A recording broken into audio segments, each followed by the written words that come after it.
Apparemment, c'est bon pour la santé si tu es stressé, mais en fait, pas du tout. C'est fatigant, toutes ces listes de conseils qu'on nous balance H24. C'est fatigant d'être tous les jours confronté au même genre de discours. C'est fatigant que la plupart des posts sur les réseaux sociaux reprennent les mêmes idées, les mêmes astuces ou les mêmes concepts. Comme s'il y avait une recette miracle.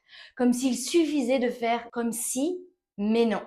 Ça ne marche pas comme ça. Aujourd'hui, j'ai envie de décaper avec toi un à un les principaux conseils qu'on nous donne partout. Ces conseils qui, au lieu de nous aider durablement, nous mettent encore un peu plus la pression. Et si on les regardait en face pour voir vraiment ce qui peut t'apaiser. Moi, c'est Nathalie, je suis sophrologue et coach PNL. J'ai vécu un burn-out en 2016 et depuis 2019, j'ai accompagné plus de 500 femmes à reprendre leur pouvoir personnel et à s'affirmer sans trembler pour réinventer leur vie à leur façon et plus celle des autres. Avant de t'embarquer avec moi dans ce nouvel épisode, abonne-toi à cette chaîne si ce n'est pas déjà fait. Partage-la autour de toi et viens me dire ce que tu en penses dans les commentaires. Conseil numéro 1 qui est tout en haut du classement, le sport. On te dit fais du sport, c'est bon pour la santé. Ça va même t'aider à gérer ton stress. Viens, je fais un challenge live pour la rentrée, on va faire du sport ensemble pour avoir un booty de pêche. On va être fit ensemble. Ok, tu vois ce conseil sport? Alors, je vais casser un mythe. Comme on est tous différents et qu'on a tous des niveaux de stress et de résistance au stress différents, attention à ne pas choisir n'importe quel sport.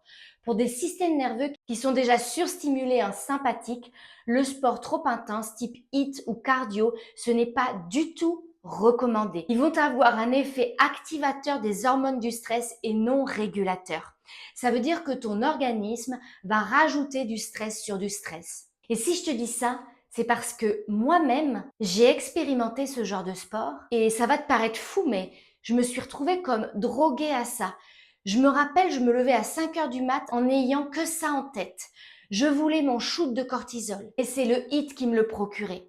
Alors que j'ai jamais été du tout une grande sportive. Je me suis pas rendu compte de suite que ça stressait mon corps parce que sur le coup, j'étais vraiment boostée à fond et que j'étais conditionnée à me dire c'est bon pour moi en fait. On entend ça partout, donc c'est que c'est vrai. Ce qui m'a donné l'alerte, c'est mon sommeil qui se dégradait un peu plus. Le sommeil, c'est le meilleur indicateur de ton niveau de stress. Si tu veux savoir à combien tu es stressé, regarde comment tu dors et si tu es en forme au réveil. Le sommeil, c'est aussi le meilleur médicament pour réguler son stress. D'ailleurs, en description, je t'ai mis le lien vers mon atelier sommeil. Si ton sommeil est chaotique, je t'invite vivement à le regarder. Ce qui est bon pour la santé, pour la plupart des gens et encore plus pour ceux qui ont un système nerveux sympathique surstimulé, c'est le mouvement, l'activité physique.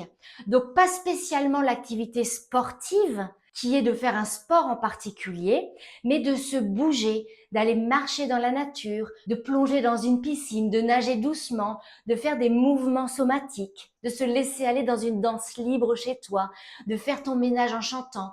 C'est vraiment là que ton corps se régule et que ton système nerveux souffle. La clé, c'est pas de performance, pas de chrono, juste du mouvement vivant qui relie ton corps et ton souffle. Conseil numéro 2, médite. Ça va calmer ton mental. Fais le vide dans ta tête, arrête de réfléchir. Alors oui, méditer, c'est super. Sauf que pour plein de femmes actives, s'asseoir et fermer les yeux, c'est un vrai cauchemar. Parce que ça fait tourner le mental encore plus vite. Et résultat, tu t'auto-flagelles avec des je suis nul, j'arrive même pas à méditer, je comprends pas comment les autres y arrivent et pas moi.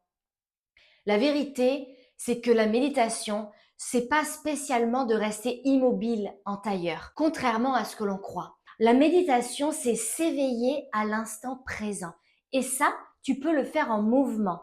Marcher en conscience, bouger en rythme avec ta respiration. Tu peux aussi répéter une respiration guidée, observer tes gestes pendant que tu fais une activité, te concentrer sur tes sens. Méditer, ça a tout changé pour moi parce que ça m'a permis d'élever mon niveau de conscience, d'être plus lucide sur ce que je vivais à l'intérieur de moi, notamment sur mes pensées. Méditer m'a offert de la présence, à mon monde virtuel, ça m'a libéré du pilotage automatique et donc ça m'a libéré des effets nocifs de mon hypersensibilité, de ne plus être dans la réaction de mes émotions, mais d'observer ce qui se déclenchait, ce qui s'activait en moi. Et c'est complètement à ta portée. Mais tu n'as pas besoin de faire le vide dans ta tête pour méditer. Ton cerveau ne va jamais s'arrêter de penser parce que c'est son rôle, comme c'est le rôle de tes poumons de respirer, comme c'est le rôle de tes intestins de digérer. Tu ne peux pas lutter contre ça. Mais par contre, pour avoir les bénéfices de la méditation sans les inconvénients, sans les brouhahas du mental, commence par ce qu'on appelle en sophrologie la relaxation dynamique. Tu bouges en présence, tu respires et tu canalises ton mental sans que tu n'aies aucun effort à faire. Troisième conseil, la routine self-care. On adore les morning routines, les self-care routines, les je sais pas quoi comme routines. Et tu te dis super, je vais me rajouter une liste de 10 trucs à cocher avant 7 heures du matin alors que j'ai même pas le temps de respirer. Ou alors je vais me rajouter des trucs à faire le soir alors que je suis KO. Et en fait, toutes ces routines, c'est un stresseur encore plus. Parce que prendre soin de toi, c'est pas une case à cocher. C'est des micro-moments qui se glissent dans ton quotidien. Des petits riens au grand pouvoir. Ce sont eux qui changent tout. Parce que ces petits riens, tu vas pouvoir les répéter encore et encore. Je te donne des exemples que moi je fais et qui peuvent t'inspirer. Je chante à tue-tête ma musique préférée dans la voiture. Je bois en silence mon thé sans mon téléphone. Je lis 3 pages de mon livre avant de dormir. Je mets une crème qui sent bon, je respire son parfum. C'est petit, c'est simple tout ça, mais c'est pas simpliste. Et surtout, ça ne devient pas une corvée de plus. Parce que crois-moi, on n'en a pas besoin. Teste-le et tu m'en diras des nouvelles. Si tu as d'autres idées, partage-les-moi dans les commentaires, ça m'intéresse. 4. Les réseaux sociaux et l'inspiration. Gros dos, on nous dit inspire-toi des autres, ça va t'aider. Pour les pros, fais ta routine d'engagement sur Insta. Alors, je sais pas pour vous, mais moi je tombe dans le piège direct, le piège de la comparaison. Tu regardes la nana qui a l'air épanouie, qui fait du yoga au lever du soleil, qui réussit tout, qui raconte un truc bateau et qui a 1000 likes et 89 commentaires, 256 repartages, et toi tu passes 1 heure à faire un joli post avec de la valeur et cacahuète. T'as rien. Franchement, c'est dur de pas tomber dedans. Les réseaux sociaux, ça donne de l'inspiration. Oui, et c'est sain quand ça t'ouvre des possibles. Mais si ça déclenche ma vie est pourrie, je suis à la traîne, j'y arriverai jamais, elles sont toutes meilleures. Alors là, warning! Même si on sait que tout est beau sur les réseaux, on ne peut pas s'empêcher de croire que l'herbe est plus verte ailleurs. Mais on ne sait pas ce qu'elles ont travaillé, enduré et encore moins ce qu'il se passe avant et après ces quelques secondes de vidéo ou de photos. Ma solution, choisis qui tu suis, genre moi. Et demande-toi toujours, est-ce que ce contenu me donne de l'élan ou est-ce qu'il me rend mal? Même si tu as peur de ne plus être dans le coup, si tu arrêtes de suivre tel ou tel, coupe, mute, unfollow, protège ton espace mental, il n'y a rien de plus important. Conseil numéro 5, être positive à tout prix. Alors celui-là, c'est mon préféré. Le culte de la pensée positive, des affirmations positives.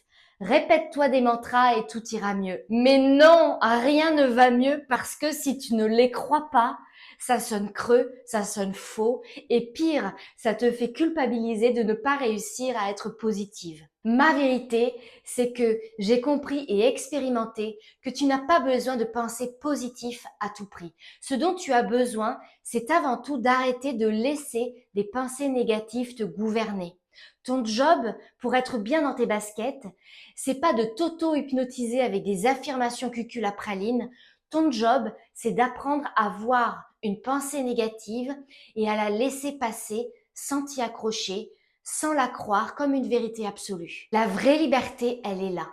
Pas dans le forcing du positif, mais dans ta capacité à ne plus te laisser submerger par le négatif. La clé avec tous ces conseils, c'est pas de tout suivre en mode robot. La clé, c'est d'écouter ton corps, ton énergie, ton intuition.